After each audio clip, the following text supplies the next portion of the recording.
The council chamber stretched wide like a metal valley under artificial stars. 47 species sat in curved rows that reached toward the ceiling. Each delegation had their own space with lights and screens. The air smelled of different atmospheres mixing together through filters. Ambassador Min-jun Park stood at the speaker platform in the center. His dark suit looked plain compared to the colorful scales, feathers, and crystals of the other species around him. Min-jun held a data tablet in his hands. His presentation floated on screens throughout the chamber. Charts showed Earth's contributions to the galaxy over the past 10 years. Numbers detailed human workers in mines, farms, hospitals, and stations across 200 worlds. Earth requests increased trade quotas, Min-jun said. His voice carried through the translation system. We also ask for full voting representation on council matters. Humanity has proven its commitment to galactic cooperation. High Chancellor Vraxt of the Velkir hegemony rose from his seat. The reptilian leader stood 8 feet tall with purple scales that gleamed under the lights. His long tail swished behind him as he laughed. The sound came out harsh through the translators. The humans want voting rights. Vraxt's voice boomed across the chamber. These primitive bridge apes who crawled into space only 70 years ago? What exactly do humans contribute beyond manual labor? Several delegates laughed. The crystalline Shirax chimed with high-pitched sounds that meant amusement. Their bodies flashed with colored lights as they communicated with each other. Min-jun kept his face calm, but his jaw tightened. Humanity provides essential services across the galaxy, Min-jun replied. His voice stayed level and professional. Human engineers maintain 70% of the galactic communication network. Human doctors staff emergency medical facilities on 30 worlds. Human mediators have resolved over 200 interspecies conflicts in the past decade alone. Yes, yes, said Speaker Theiss of the collective. The hive mind representative spoke through a dozen mouths at once. Their words overlapped in an eerie chorus. Humans do tasks that require intuition and emotion. These are primitive responses, not true intelligence. The collective processes pure logic. Human chaos serves where order cannot reach. More laughter rippled through the chamber. The insect-like krill clicked their mandibles together. The gaseous Nephori swirled in their containment suits with colors that showed contempt. Min-jun's hands gripped the edges of the platform. With respect, emotion and intuition allow humans to solve problems that pure logic cannot. We bridge gaps between species. We understand nuance and context. We see patterns others miss. You see patterns because your minds are undisciplined, Vraxt shot back. He waved one clawed hand dismissively. You jump to conclusions. You make guesses. Sometimes you are correct by accident. This is not wisdom. This is chaos pretending to be thought. The Shirax delegate floated forward. Her crystalline body rang like bells as she moved. The Shirax have analyzed human neural patterns. Your emotional responses cloud rational thinking. You form attachments that interfere with optimal decision-making. You sacrifice efficiency for sentiment. How can such a species claim equal standing with those who have mastered pure reason? Min-jun took a slow breath. Because sentiment has value. Because caring for others drives cooperation. Because our so-called weaknesses are actually strengths that hold civilizations together. Enough of this debate, Vraxt declared. He touched a control on his seat. I call for a vote on revised treaty terms with Earth. I propose we reduce their trade quotas by 60% and deny their request for voting representation. Furthermore, Earth's strategic value to this council is minimal. Let the records show humanity's true worth. The vote happened quickly. Delegates pressed buttons on their consoles. The results appeared on the main screen. 39 species voted in favor of reducing Earth's benefits. Only 5 voted against. 3 abstained. Min-jun stared at the numbers. His reflection showed in the polished platform beneath his feet.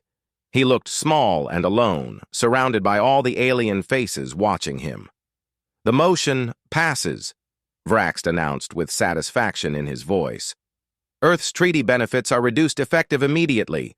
Is there any other business regarding the human delegation?"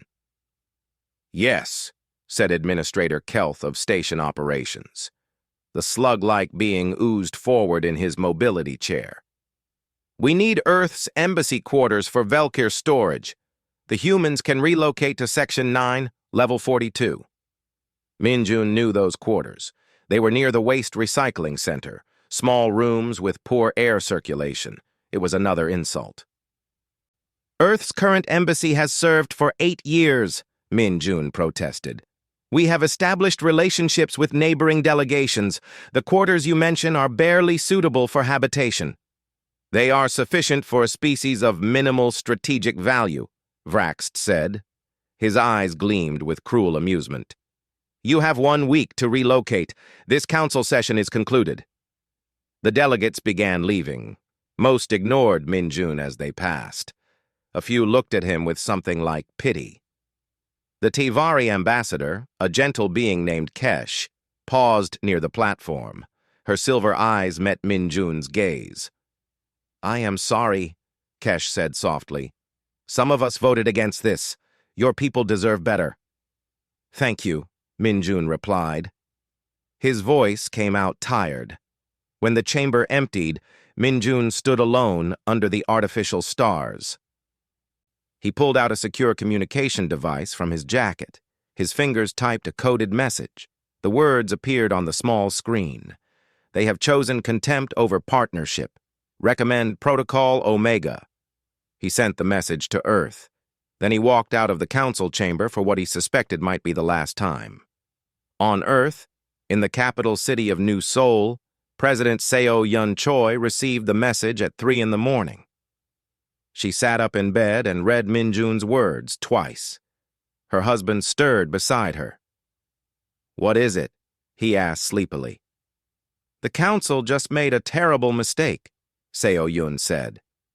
She was already reaching for her phone to call an emergency cabinet meeting. "They think they judged us. They have no idea what they just lost." By dawn, Earth's entire government assembled in the Situation Room deep below the presidential residence. Military advisors, scientists, economists, and diplomats filled the chairs around the long table. Screens on the walls showed data from across the galaxy. Seo Yun stood at the head of the table. Her face looked calm, but her eyes burned with quiet determination. 60% reduction, she said. "They call us primitive. They mock our contributions. They treat us like servants." She paused and looked at each person in the room. "I think it is time we show the galaxy what Earth truly means to them. I am recommending we activate Protocol Omega." The room fell silent. Everyone knew what Protocol Omega meant. Total withdrawal, complete isolation, the end of 70 years of cooperation. "Are we sure about this?" asked General Park, head of Earth's Defense Forces. "Once we start, there is no going back quietly." Seo Yun smiled. It was not a happy smile. It was the smile of someone who had been patient for far too long. "They wanted to see our true worth," she said. "Let us show them." The Situation Room buzzed with tense conversation. Cabinet members argued back and forth. Some wanted military action. Others suggested economic sanctions. A few recommended patient diplomacy and waiting for the council to see reason. President Seo Yun Choi listened to all of them. She sat with her hands folded on the table while advisors debated. Her chief of staff, Director Jae-sung Kim, finally stood up and called for quiet. "Madam President, what are you thinking?" Jae-sung asked. Seo Yun looked up. Her eyes moved across the faces in the room. "We do not need to fight them," she said slowly. "We do not need to threaten them. We simply need to show them what they are losing, what they have already lost by choosing contempt over partnership." "What do you mean?" asked Minister of Trade Ha-Yoon Lee. Earth has 847 treaties, trade agreements, and cooperative ventures with galactic species, Seo Yun explained. She pulled up data on the wall screens. Lists of agreements scrolled past. We are involved in mining, agriculture, medicine, engineering, communications, education, and diplomacy across 200 worlds. What happens if all of that stops at once? The room went quiet as people understood. Total withdrawal, whispered General Park. Protocol Omega. Exactly, Seo Yun confirmed. At midnight Universal Standard Time tonight, Earth terminates every agreement simultaneously. We recall every human working off-world. We cancel every service contract. We end every partnership. And we do it all at once, so they feel the full impact immediately. That will cause chaos, said Economic Advisor Min Seo Yoon. She looked worried but also grimly satisfied. The galactic economy depends on human participation in thousands of critical areas. Yes, it will cause chaos, Seo Yun agreed. That is the point. They called us primitive and minimal. Let them manage without us and discover the truth. The cabinet voted.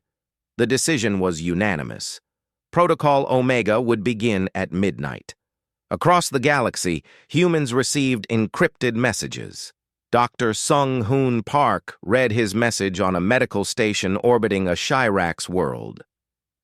He had spent 5 years treating alien patients with diseases that crossed species barriers. Only humans seemed able to recognize the patterns of how infections spread between different biologies. The message was simple. Return to Earth. All agreements terminated. Departure within 48 hours. Sung Hoon looked at his Shirax colleague, a crystalline being named Vish, who chimed softly in confusion. What is wrong? Vish asked. I have been recalled to Earth, Sung Hoon said. All humans have been recalled.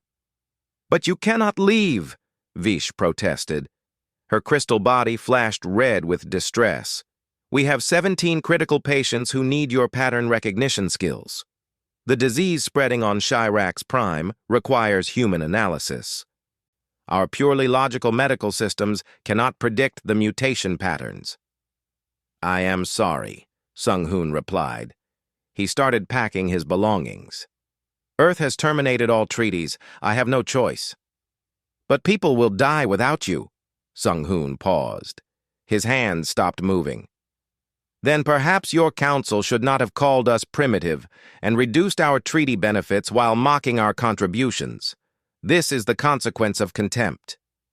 On the mining colony of Tertius 9, engineer Ji-Woo Kim stood in the control room of the deep core extraction facility. Her Velkir supervisor, a purple-scaled male named Grax, watched her work the safety systems. I do not understand, Grax said when Ji-Woo began shutting down her access codes. What are you doing? I am leaving, Ji-Woo explained. Her fingers moved across the control panels. All humans are leaving. Earth has recalled us. You cannot leave, Grax's voice rose to a shout. The deep core extraction requires human oversight. The systems are too dangerous. Only humans volunteer for this work because only humans are willing to risk their lives to protect others. Find someone else, Ji-Woo said coldly. Your High Chancellor said we provide only manual labor. I am sure any species can handle manual labor.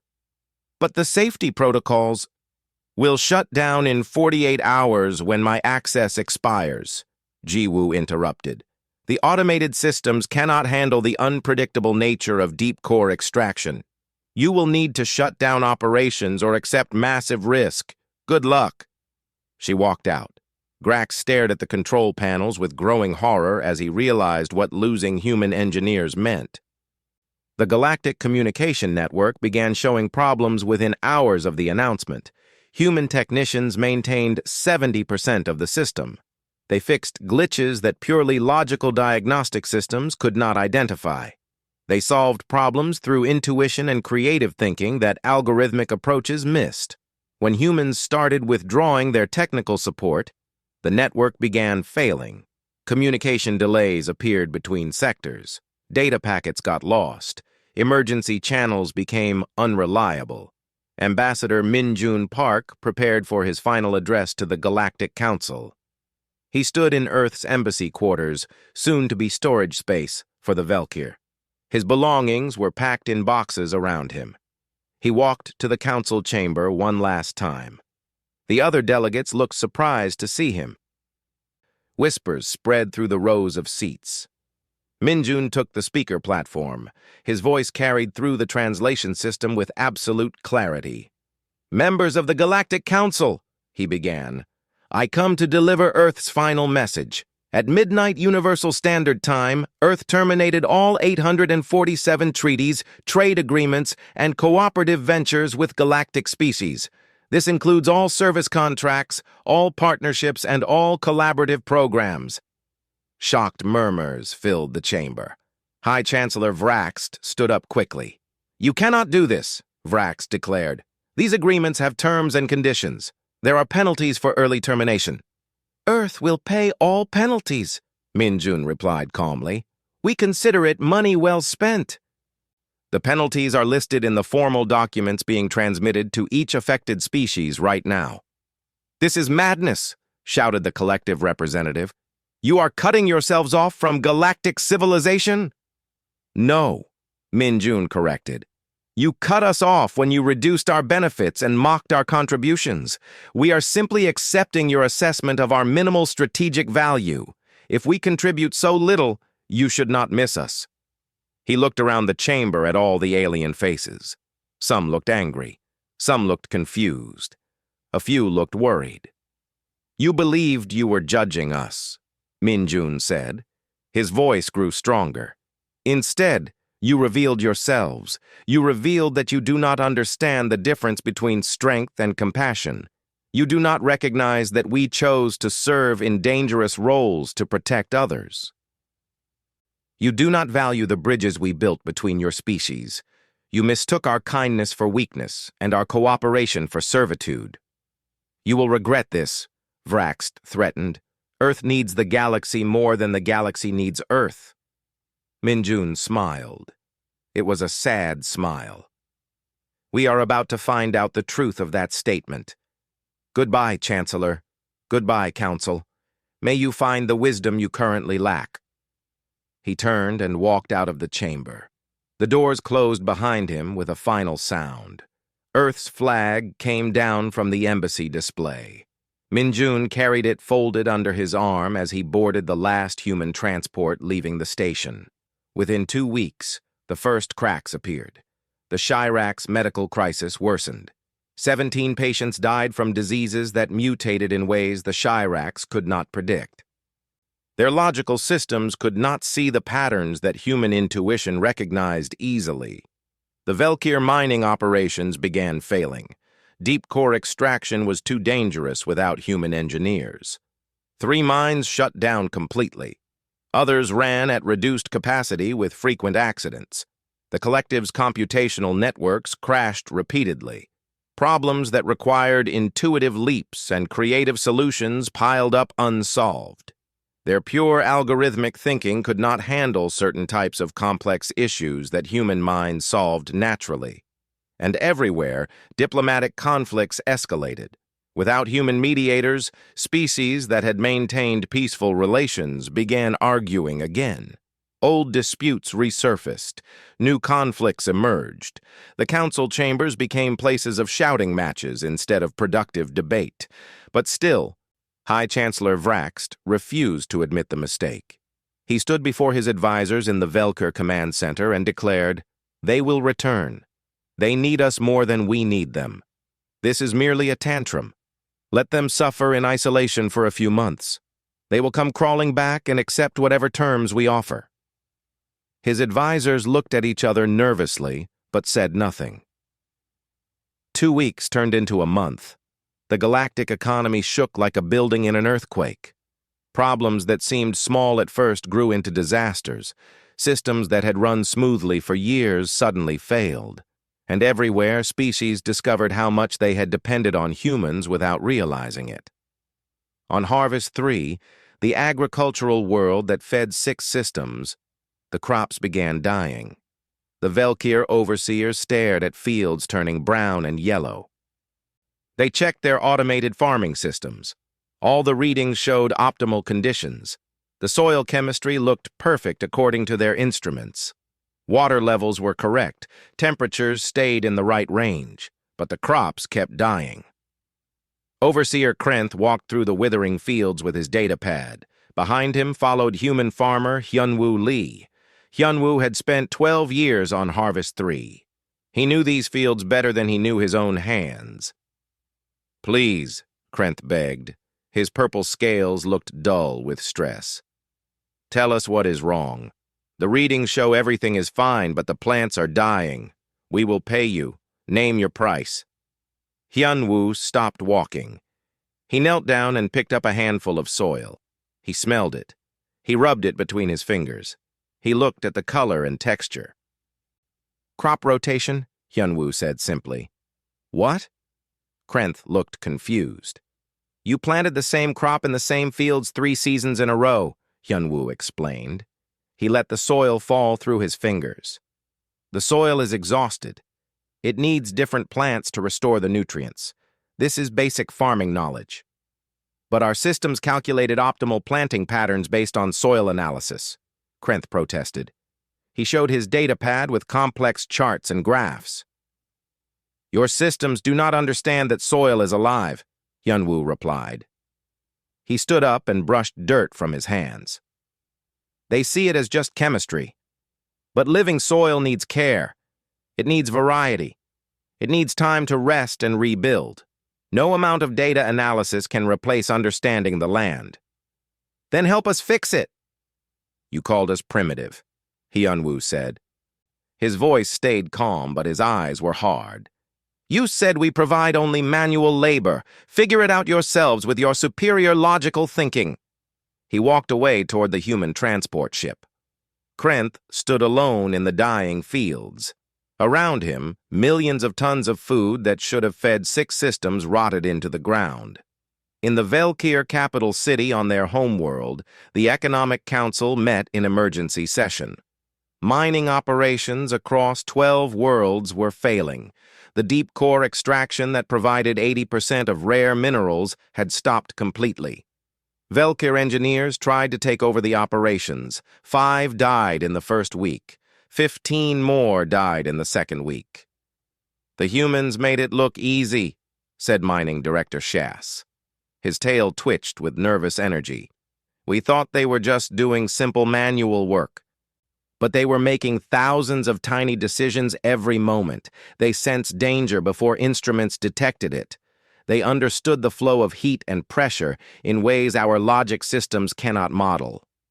"What are our options?" asked Economic Minister Trell. "We can shut down the dangerous operations and only mine safe deposits," Shass replied. "But that reduces our mineral production by 75%. Or we can continue with current methods and accept the casualty rate." "How many casualties?" "Projections suggest 50 to 100 deaths per month." The council chamber fell silent. No one wanted to order that many deaths. But they also could not accept a 75% reduction in critical minerals. The economy would collapse either way. The collective faced different problems. Their vast computational networks that processed information for 100 worlds began crashing with increasing frequency. The problems were strange. They were not hardware failures. They were not software bugs that could be fixed with logical debugging. They were problems that required intuition, problems that needed creative leaps, problems that only human minds seemed able to solve. "We do not understand," said Primary Node Zathis. The hive mind spoke through dozens of voices at once. "The systems are logically sound. The code is mathematically perfect, but they fail when they encounter certain types of unpredictable input." "The humans called it thinking outside the box," explained Secondary Node Krell. "They solved these problems by approaching them from unexpected angles, by making guesses that seemed illogical, but somehow worked. Our minds do not function that way." "Then we must develop this capability," Zathis declared. We have tried for 3 weeks, Krell replied. Pure logic cannot easily create illogic. Pure order cannot easily create chaos. These human abilities emerge from their emotional and intuitive nature. We do not possess that nature. The collective fell silent as they processed this uncomfortable truth. They had always believed their way of thinking was superior. Now they faced systems failing because their superiority had blind spots that human chaos could see through. The Chirax medical crisis grew worse. The plague that started on Chirax Prime spread to 4 other crystalline worlds. Thousands died. Tens of thousands became infected. The Chirax medical systems could not predict how the disease would mutate next. They could not see the patterns in symptom progression that crossed species barriers. Lead physician Kryn worked 20-hour days trying to find solutions. Her crystalline body pulsed with exhausted colors as she reviewed data for the 1,000th time. The human doctors saw connections we cannot see, she admitted to her team. They looked at symptoms across different species and recognized patterns that our systems classify as unrelated. They understood that biology is messy and unpredictable. Our medical science is too clean, too precise. It cannot handle the chaos of living systems interacting in unexpected ways. Can we not learn their methods? Asked her assistant. We have tried, Kryn replied. Her lights dimmed to sad blues and purples. But their methods rely on feeling, on intuition, on sensing rightness without proof. Our minds work in crystal clarity. We cannot easily embrace that kind of uncertainty. Across the galaxy, diplomatic conflicts erupted like volcanoes. Species that had maintained peace through human mediation suddenly remembered old grudges. The council chambers became battlegrounds of words that threatened to become real battles. The Nephori and the Krill almost went to war over a border dispute. For years, human mediator Jinnah Song had kept them talking. She understood both sides. She felt their anger and their fear. She found compromises that made both sides feel heard and respected. Without her, the negotiations collapsed in 3 days. Insults flew, threats were made, fleets moved to the border. Only the intervention of several neutral species prevented actual combat. But the peace was fragile. Without human mediators, it would not last long. The Galactic Council held emergency session after emergency session, but without human mediators to guide the debates, every session became chaos. Species shouted over each other. No one listened. No one found common ground. High Chancellor Vraxt tried to maintain order, but his authority crumbled as the galaxy fell apart around him. This is temporary, Vraxt insisted. His voice had lost its confidence. The humans will return when they realize they cannot survive alone. No single species can thrive in isolation. But reports from Earth told a different story. Human colonies were expanding into unclaimed systems. Human ships moved with new speed and grace. Human stations gleamed with advanced technology. Spy satellites showed Earth's population happy and productive. Earth was not suffering. Earth was thriving. I do not understand, Vraxt said to his intelligence chief. How are they managing so well? Our analysts believe, the intelligence chief said carefully, that humans were holding back their full capabilities. They shared slower FTL technology with us. They matched our agricultural yields instead of exceeding them. They deliberately made themselves appear less advanced to avoid threatening us. Why would they do that? Vraxt demanded. Because they valued peace over dominance, the intelligence chief replied. Because they wanted cooperation rather than competition. Because they were more concerned with helping others than showing superiority. Vraxt stared at the reports in disbelief. Then we truly are fools. On the peaceful world of the Taivari, Ambassador Kesh gathered a delegation of minor species. These were the species who had voted against reducing Earth's treaties. the ones who had recognized human value even when the major powers did not. "We must go to Earth," Kesh said. Her silver eyes reflected deep sadness. "We must apologize. We must beg them to help our dying worlds." "Will they listen?" asked the Orin delegate, a small, furred being with large eyes.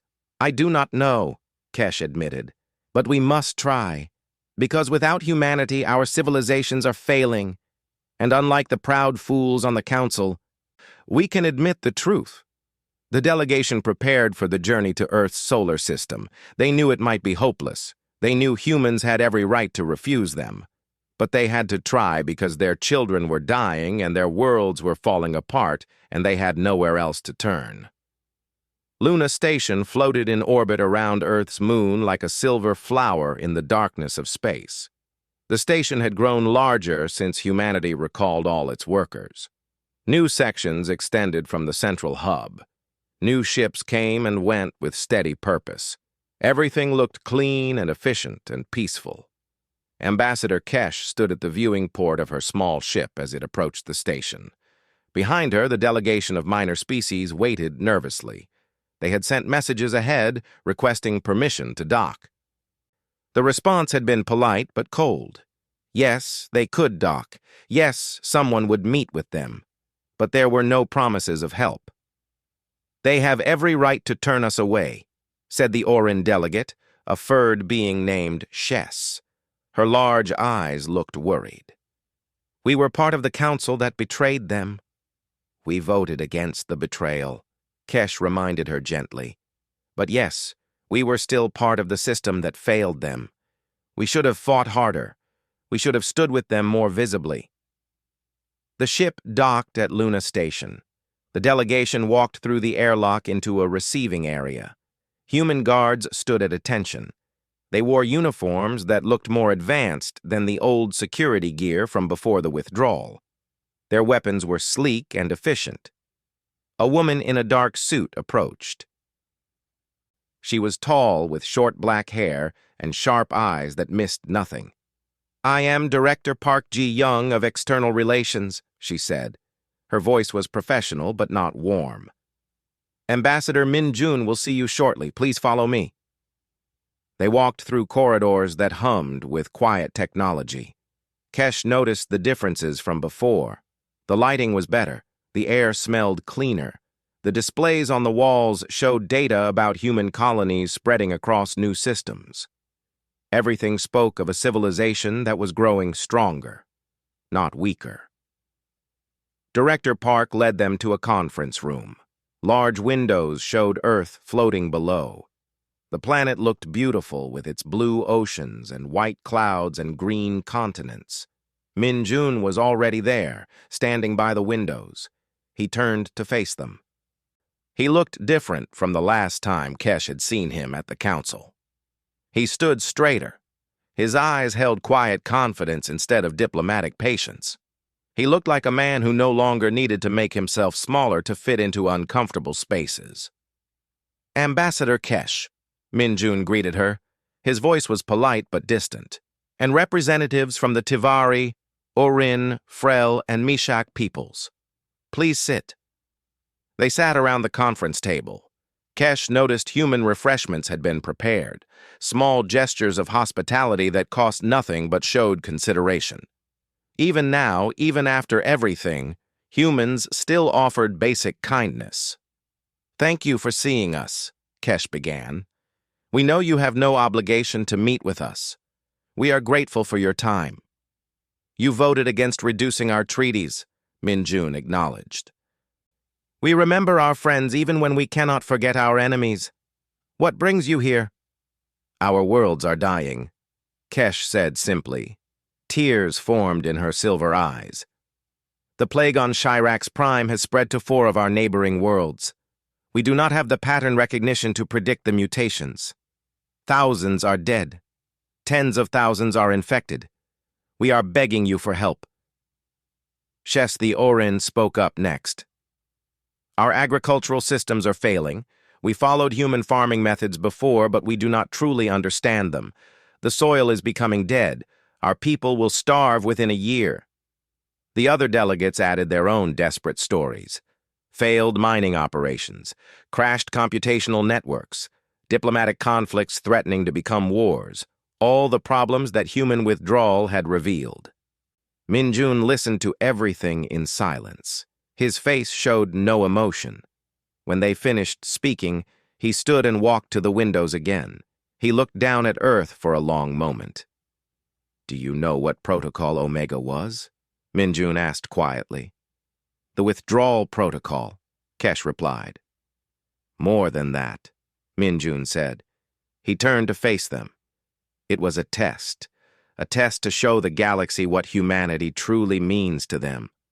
What we contribute, what we sacrifice, what we choose to give freely that no one can take by force. He touched a control on the table. Holographic displays appeared showing data and images. "This is Earth's true FTL drive," Minjun said. The hologram showed engine schematics. "It operates at twice the speed of standard galactic drives. We developed it 40 years ago." The delegates stared in shock. "But you shared the slower design with us," Kesh whispered. "Yes," Minjun confirmed. "Because if we had shown you our full capability, you would have been frightened. You would have seen us as a threat. So we deliberately shared technology that was equal to yours. We made ourselves appear less advanced to avoid triggering fear and competition." He changed the display. New images appeared showing human agricultural methods. "Human farming yields are 300% higher than galactic standard," Minjun continued. "We can grow that much food from the same land. But we matched your yields when we worked on your worlds. We did not want to disrupt your economies. We did not want to make your own farmers feel worthless. More displays, medical data, engineering specifications, diplomatic techniques. Everyone showed humans capable of far more than they had revealed." "We were never primitive," Minjun said. His voice grew stronger. "We were never minimal. We were never weak. We chose to make ourselves smaller. We chose to volunteer for dangerous jobs to spare others from risk. We chose to mediate conflicts to prevent wars. We chose to help build a peaceful galaxy instead of a fearful one." He looked at each delegate in turn. "We were not your servants," Minjun declared. "We were your protectors, your bridge builders, your conscience, and the major powers of the Council threw it all away because they could not tell the difference between kindness and weakness." Kesh felt tears rolling down her face. "We understand now. We see what we lost, what the galaxy lost. Please, I am begging you as one being to another. Help us." "Our children are dying." Minjun's expression softened slightly. "Your species voted to support us. The Tivari, Orin, Frel, and Mishak stood with us when it cost you political capital to do so. We do not forget that." "Then you will help?" Shess asked hopefully. "I cannot make that decision alone," Minjun replied. "President Seo-yun will need to approve any assistance, and she will need to consider Earth's interests. We are no longer bound by treaties that diminish us." "We understand," Kesh said. "Whatever terms Earth sets, we will accept them." Minjun nodded slowly. "Wait here. I will speak with the president." He left the conference room. The delegates sat in tense silence. Through the windows, Earth rotated slowly below them. So close and yet so far. A world full of solutions to their problems, but a world that had every right to refuse them. Meanwhile, across the galaxy, disaster struck the Velkir hegemony. Mining Station Tertius 7 sent out an emergency distress signal. The deep core reactor was in meltdown. The automated safety systems had failed. 12,000 beings of multiple species were trapped on the station with only hours before catastrophic failure. The Galactic Council received the distress call. Species representatives looked at each other in horror. High Chancellor Vraxt stood at the speaker platform with his scales pale with stress. "We need rescue teams with deep core reactor experience," Vraxt said. His voice shook. "Does anyone have the capability?" Silence filled the chamber. Every species knew the truth. Only humans had the expertise to handle deep-core reactor failures. Only humans had been willing to risk their lives in such dangerous conditions, and humans were gone. "We must ask Earth for help," said Ambassador Thiss of the collective.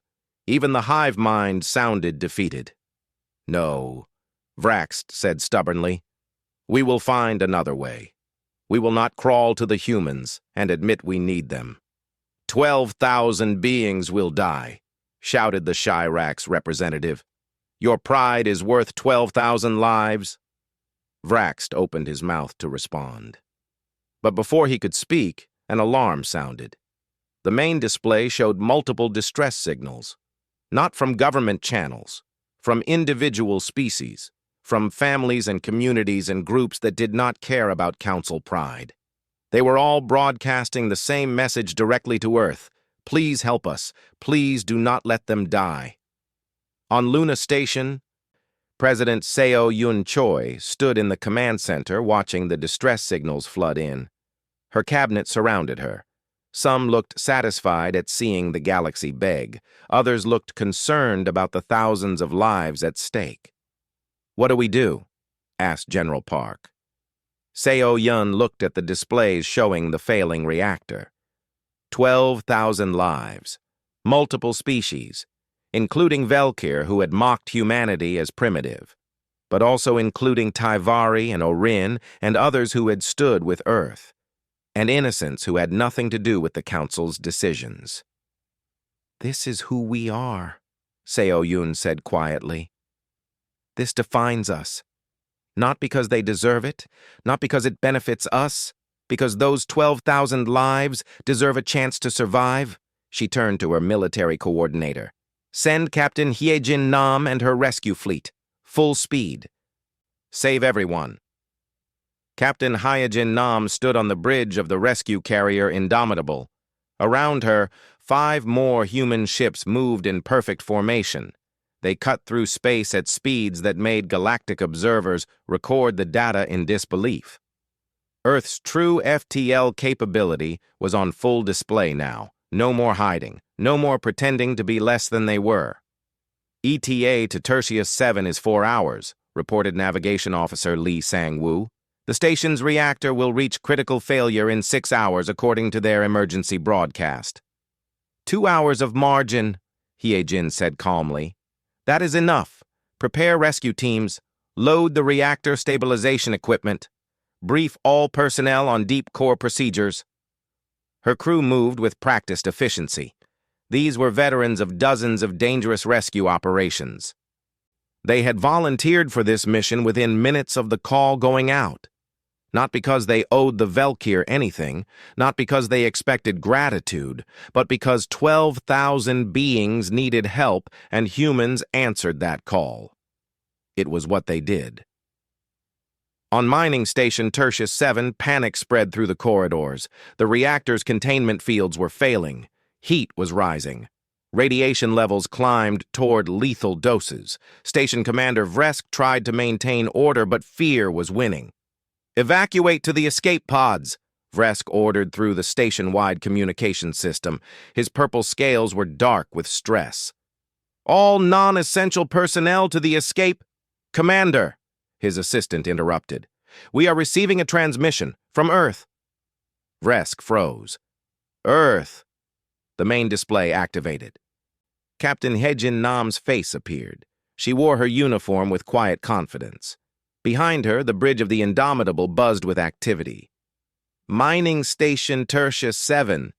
This is Captain Nam of the Earth Rescue Fleet," Hyejin said. Her voice was clear and professional. "We have received your distress call. We are 4 hours away with full reactor stabilization teams and equipment. Hold your position. We are coming." Tears appeared in Vresk's eyes. "You are coming to help us? After everything?" "We are coming to save 12,000 lives," Hyejin replied. "Species and politics do not matter in a rescue operation. Stay calm. Keep people away from the reactor core. We will handle this." The transmission ended. Vresk stood staring at the blank display. Around him, his crew looked at each other with a mixture of shame and hope. The humans they had called primitive were racing to save them. The humans they had mocked as minimal were their only chance at survival. The 4 hours felt like 4 days. The reactor continued to destabilize. Engineers tried everything they knew to slow the process. Nothing worked. Only human expertise could solve this problem. Only human willingness to risk death in dangerous conditions could save them now. Finally, sensors detected incoming ships. 6 vessels dropped out of FTL in perfect formation. They were beautiful ships, sleek and fast and powerful. Technology that Earth had kept hidden while playing the role of lesser partners. The rescue fleet moved into position around the station. Airlock tubes extended. Human teams poured onto Tertius 7 wearing advanced protective gear. They moved with confidence and skill that made the Valkyr engineers look like children playing with toys. Captain Hyejin Nam personally led the reactor team. She walked through corridors filled with terrified people of multiple species. She nodded to them as she passed. Calm. Steady. In control. At the reactor core, she assessed the situation in seconds. Standard deep core cascade failure, she told her team. We have done this before. Chen, start the magnetic dampening. Park, prepare the coolant injection system. Kim, I need you on the containment field reconstruction. Everyone else, on my command. They worked for 3 hours. It was delicate, dangerous work. Radiation levels spiked several times. The heat reached levels that would kill most species. But humans had protective equipment designed for conditions far worse than this.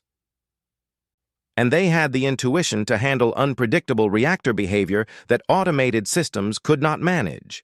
Finally, the reactor stabilized. The containment fields held. The temperature began dropping.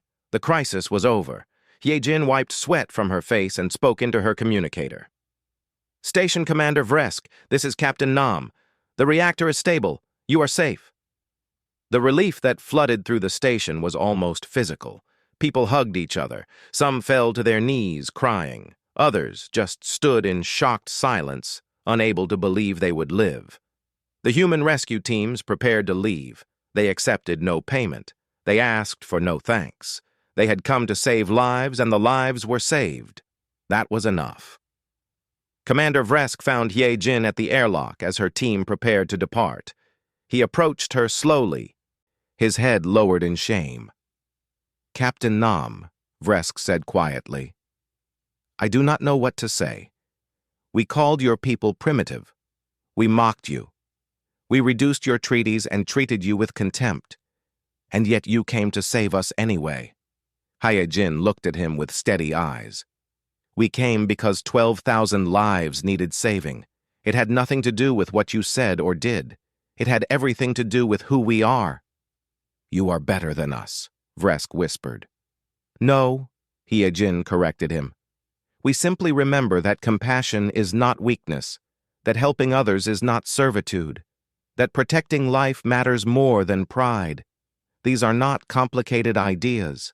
Any species can embrace them if they choose to. She turned to leave, then paused and looked back. Tell your High Chancellor something for me. Tell him that humanity does not need gratitude. We do not need apologies.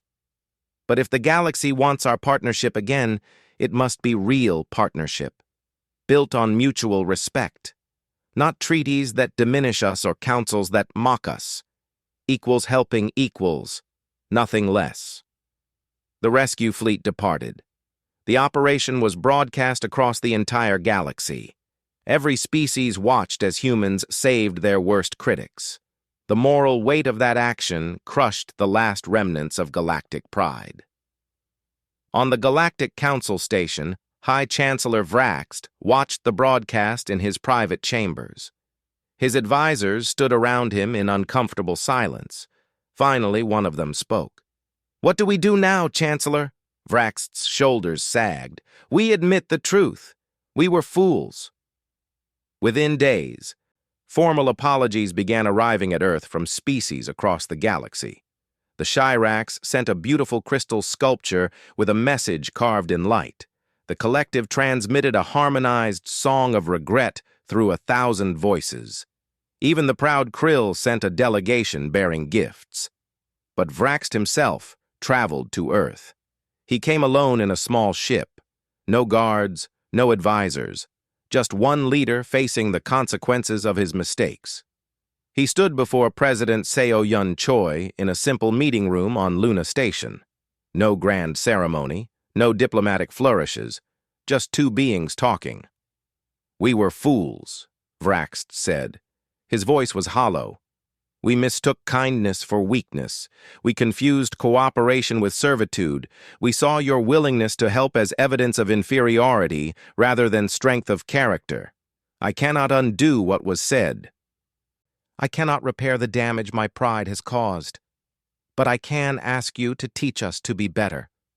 Seo Yun studied him for a long moment. "Why should we return to a council that treated us with contempt?" "Because the galaxy needs you," Vraxt replied. "But more than that, because I think you actually care about building something better. You could have let us destroy ourselves. You could have watched the galaxy burn and felt justified. Instead, you saved lives that belonged to your worst enemies. That is not the action of beings seeking revenge. That is the action of beings who genuinely want a better universe." "And if we return," Seo Yun asked carefully, "what changes?" "Everything," Vraxt said. "A new galactic charter, written with human principles of dignity, cooperation, and protection of the vulnerable. Equal voting rights for all species, treaties that respect each species' sovereignty and contributions. And humans at the center of it all, not because you demand dominance, but because you have earned respect." Seo Yun stood and walked to the window. Earth turned below, beautiful and strong and independent. They did not need the galaxy anymore. They could thrive alone. But thriving alone meant turning their backs on beings who needed help. It meant abandoning the weak to the strong. It meant letting the galaxy fall into chaos and war, and that was not who humans were. "We will return," Seo Yun said finally, "but not to the old council. We will build something new, something better. We will teach any species who wants to learn how to bridge gaps and solve conflicts and protect each other. But there is one condition." "Name it," Vraxt said immediately. "Never again will any species be called primitive or minimal or weak because they choose kindness over conquest," Seo Yun declared. "Never again will compassion be mistaken for servitude. The new council will be built on one simple principle. Strength is measured not by what you can take, but by what you choose to give." Vraxt nodded slowly. "I will make it law." 3 months later, Ambassador Minjun Park returned to the Galactic Council chamber. But everything was different. The old seating arrangement was gone. Now all species sat in a circle. No hierarchy, no elevated platforms. Everyone equal. Earth's flag flew at the center of the chamber alongside every other species' banner. The new galactic charter hung on the walls in every written language the galaxy knew.